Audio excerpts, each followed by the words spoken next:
What is up, pinball fans? Today, I'm going to take a look at Stern's brand new videos. They just put out two videos for the Uncanny X-Men. One is a trailer, and the other one is they do a little short where they kind of explain some of the decisions they made.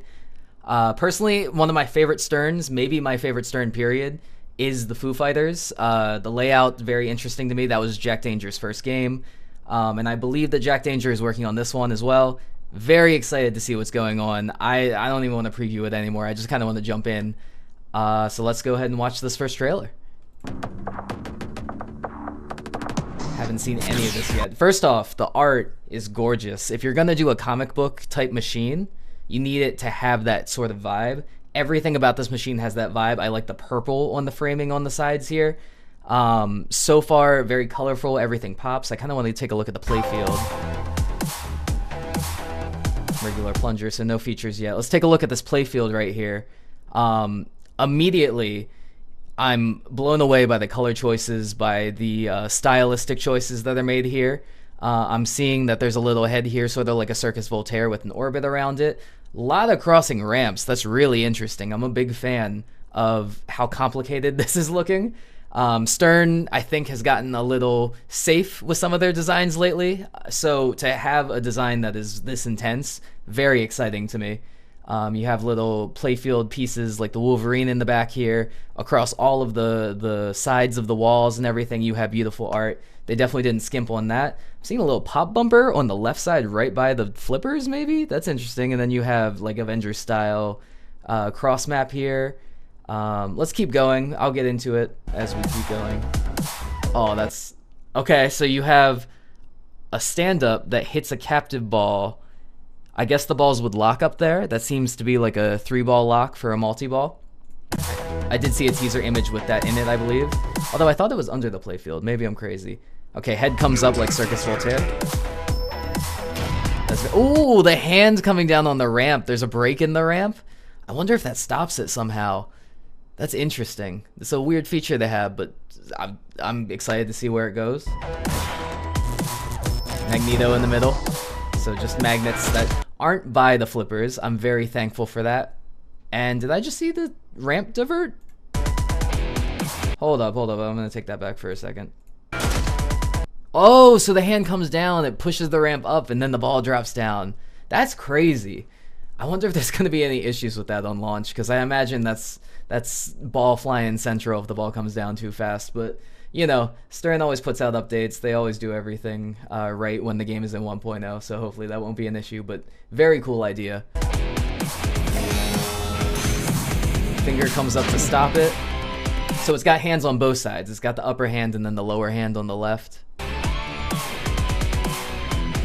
There's a lot of shots on this game. Maybe I'm not seeing all the diverters or everything, but like, ooh, that's cool. There's like a little horseshoe that takes it around to the right, which brings it... Whoa! It does the Scooby-Doo thing. It does the Scooby-Doo thing where it goes under the flippers.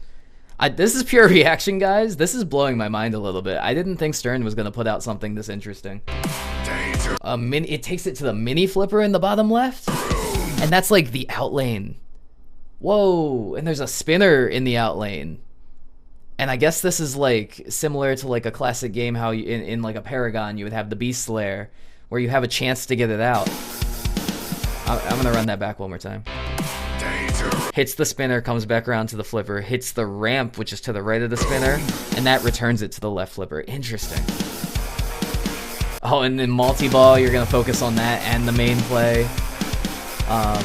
That art right here, this is reminding me of the Foo Fighters a little bit. I'm sure it's the same people that did that. Wow.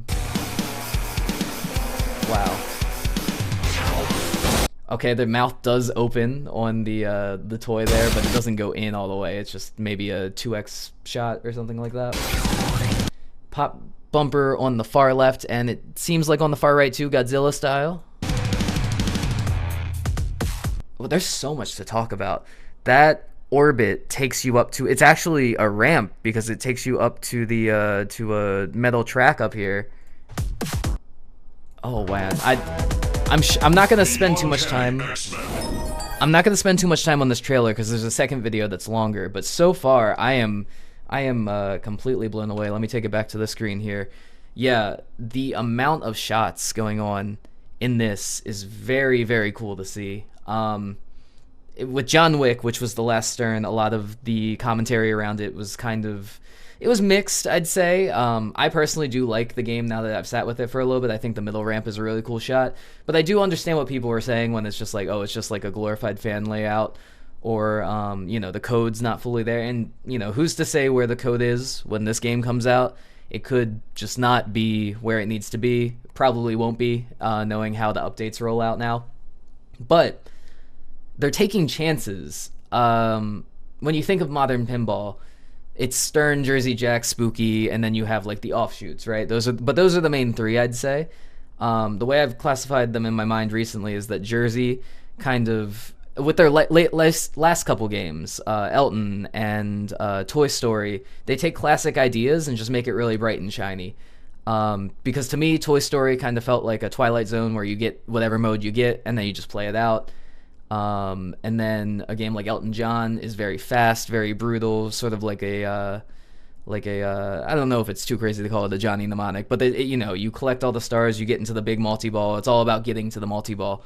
But Stern has kind of been doing their own thing. They're mission-based. They're very churned through. I'm wondering if they're going to do some changes to the code here as well. Because while Foo Fighters did have that same mission-based style where you get all the van letters and then you go ahead and you travel the city, I will say that there were combos that you could enter as the code progressed. There was the Combotron. It really became about hitting shots, which was refreshing, to say the least. So I'm excited to see where this goes. I'm going to switch over to the other screen now, and we're going to take a look at...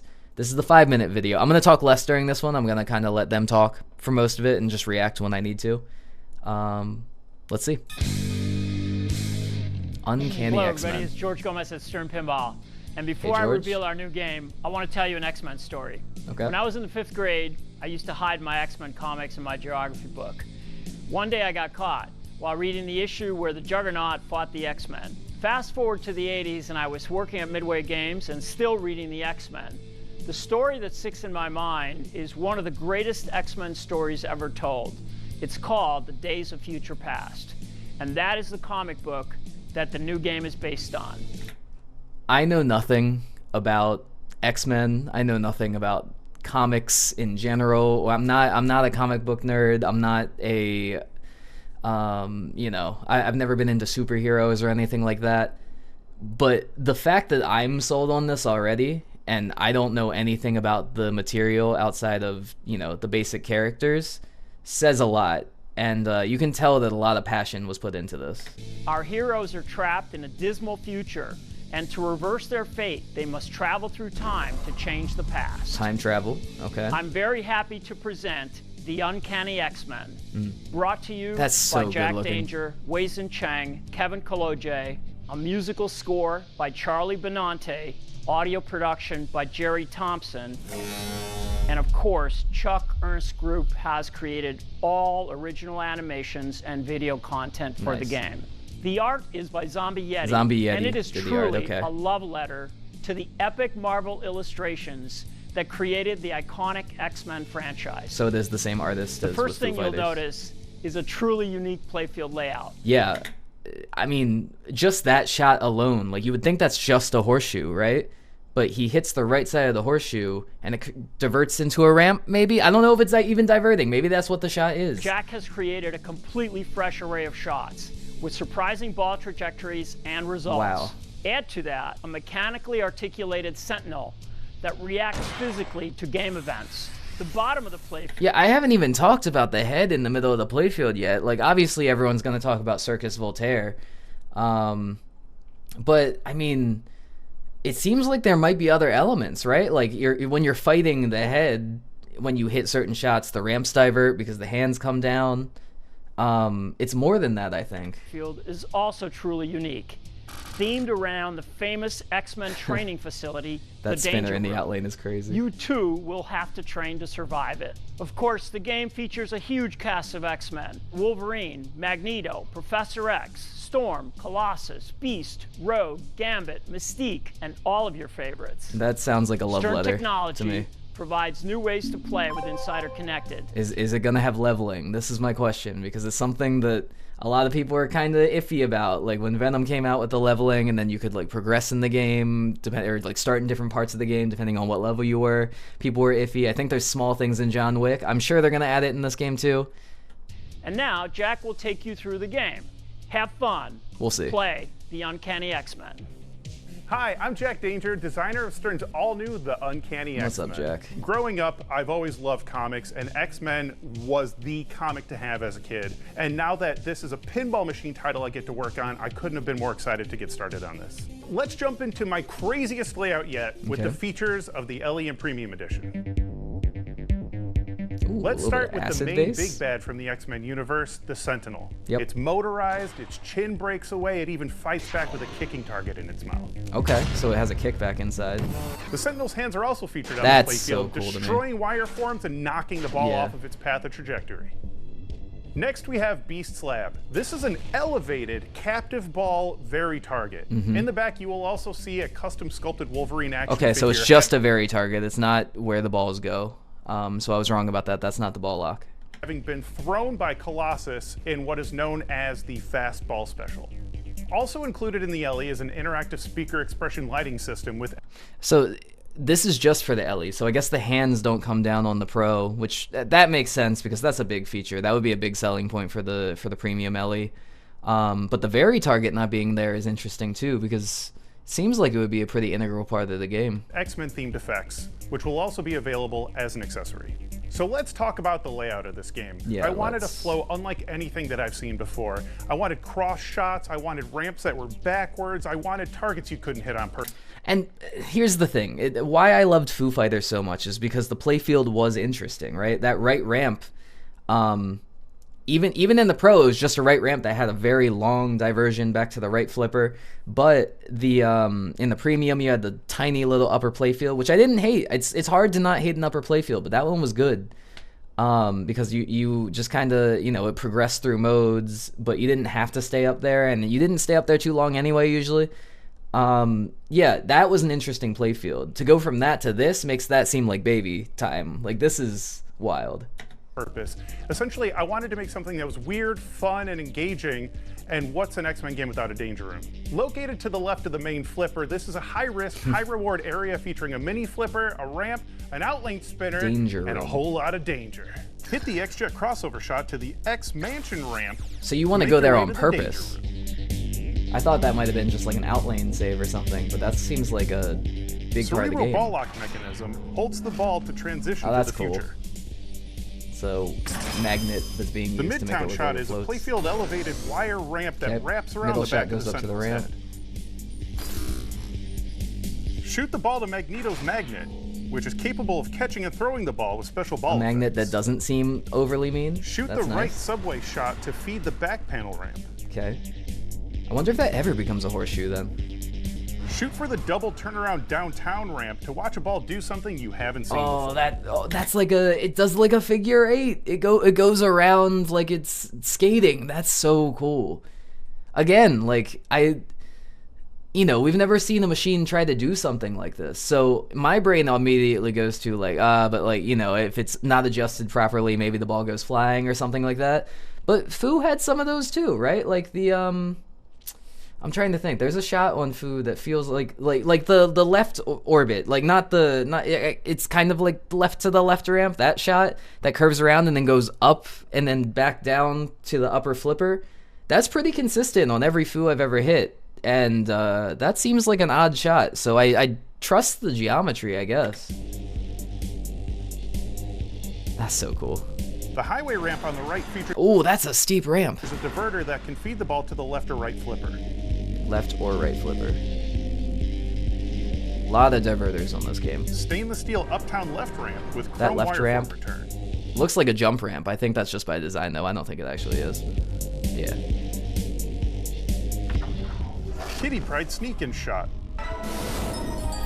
Okay. So that's like a scoop.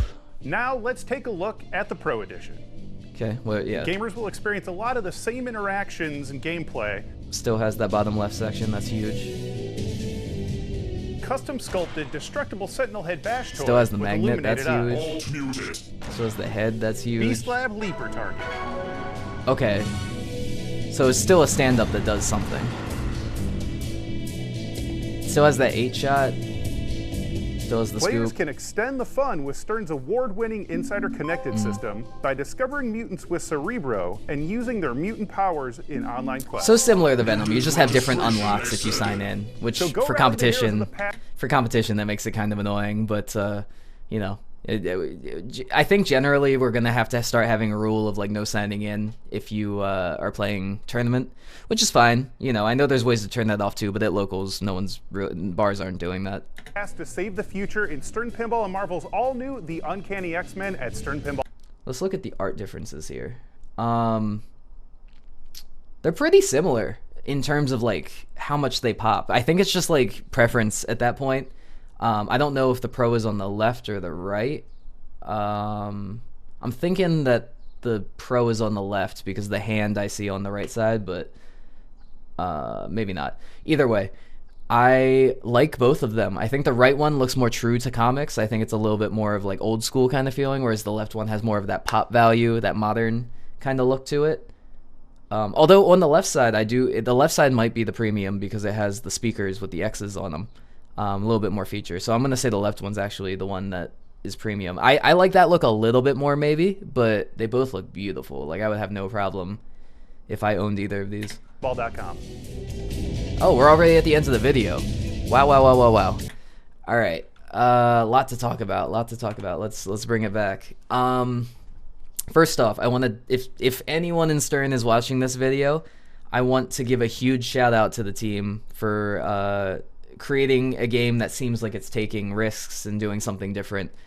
I think that for pinball to continue growing, obviously it's doing pretty well right now, but for it to continue growing, we need more things that will bring people in. And I think that by its nature, if someone were to be into pinball and they knew about it, they would already be into it, right? So it's how do you draw in those other people that are edge cases, the people that are like, it's interesting to me, maybe I like the idea of pinball, but I just haven't really become attached to any one game.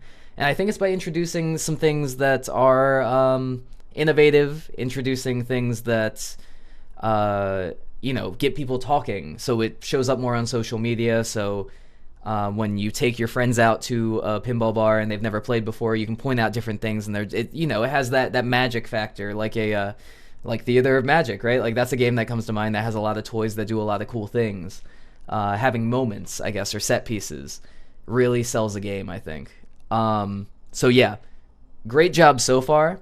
Haven't touched the game, obviously, so I don't want to give any credit to the code or the gameplay or anything, but visually stunning. Great work on that.